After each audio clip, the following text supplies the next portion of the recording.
शराब का ऑर्डर। सत्यम, तुम? निशा, जा रही हूँ मैं घर छोड़कर। अरे निशा सुनो तो मेरी बात। अरे नहीं रह सकती मैं तुम्हारे साथ। घर वालों से लड़के शादी की थी मैंने, और अब मैं पछता रही हूँ। सही कहते थे वो, नहीं करनी चाहिए थी मुझे तुम्हारे साथ शादी। निशा, तुम मुझे छोड़कर जा रही हो।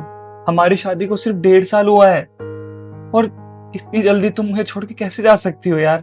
सही कहते थे घर वाले, लेकिन मैं ही पागल थी जो मैंने उनकी बात नहीं मानी। निशा, तुम कैसी बातें कर रही हो यार। आखिर मुझ में कमी क्या रह गई है, ये तो बताओ। कमी? अरे सत्यम, हमारे पास है क्या? हर छोटी से छोटी चीज के लिए मुझे तरसना पड़ता है। अरे जिंदगी नर्क बना के रख दिया तुमने मेरी। मैंने कभी नहीं सोचा था कि मेरी लाइफ ऐसी हो जाएगी, वो भी तुम्हारे साथ रह के। निशा, शादी से पहले मैंने तुम्हें सब कुछ बताया था कि मेरी सैलरी बहुत कम है और मैं जॉब चेंज कर लूंगा। तब तो तुमने सब कुछ हाँ बोल दिया था कि हाँ मैं तुम्हें सपोर्ट करूंगी। लेकिन अब क्या हो गया तुम्हें? अब ऐसे सवाल जवाब क्यों? क्योंकि मुझे ये नहीं पता था कि तुम्हारे साथ एडजस्ट करते करते मैं अपनी जिंदगी जीना भूल जाऊंगी। निशा देखो, मैं ना बहुत मेहनत करूंगा, ठीक है? अच्छे से जॉब भी करूंगा, खूब सारा पैसा कमाऊंगा, जो तुम बोलोगी वो तुम्हें दिलवाऊंगा भी। लेकिन प्लीज मुझे छोड़ के मत जाओ, मेरा साथ दे दो प्लीज। नहीं सत्यम, मैं नहीं रह सकती तुम्हारे साथ। मेरा इस घर में दम घुटता है। अगर तुम चली गई ना निशा, सच में मैं तुम्हारे बिना नहीं रह पाऊंगा। ठीक है, हम एक दूसरे को टाइम देते हैं। मैं अभी घर जा रही हूँ और सोच के बताऊंगी तुम्हें। वापस तो आ जाओगी ना? हाँ, कोशिश करूंगी।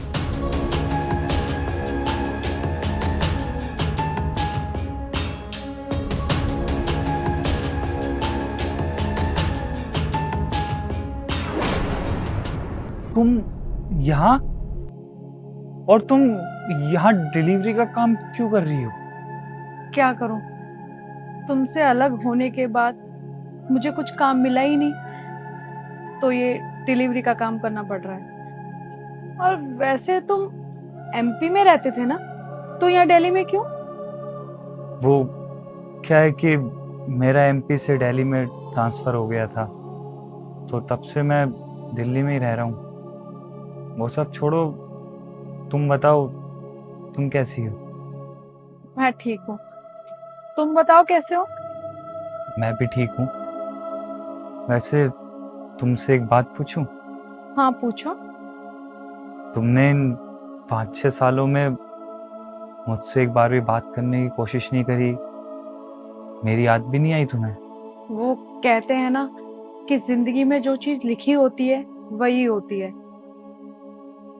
मैं तुमसे बहुत प्यार करती थी। मुझे नहीं पता मैंने इतना बड़ा डिसीजन क्यों ले लिया तुमसे अलग होने का। तुमसे अलग होने के बाद मुझे एहसास हुआ कि तुम मेरी लाइफ में कितने इम्पोर्टेंट हो।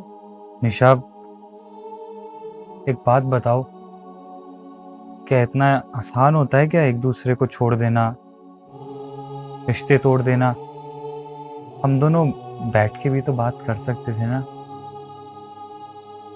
लेकिन ना तुमने एक बार कोशिश करी, ना मैंने। ये सब हम बदल तो सकते नहीं है। खैर, ये सब छोड़ो, ये बताओ कि तुम्हारी लाइफ कैसी चल रही है? तुमने दूसरी शादी की? नहीं, मैंने दूसरी शादी नहीं की।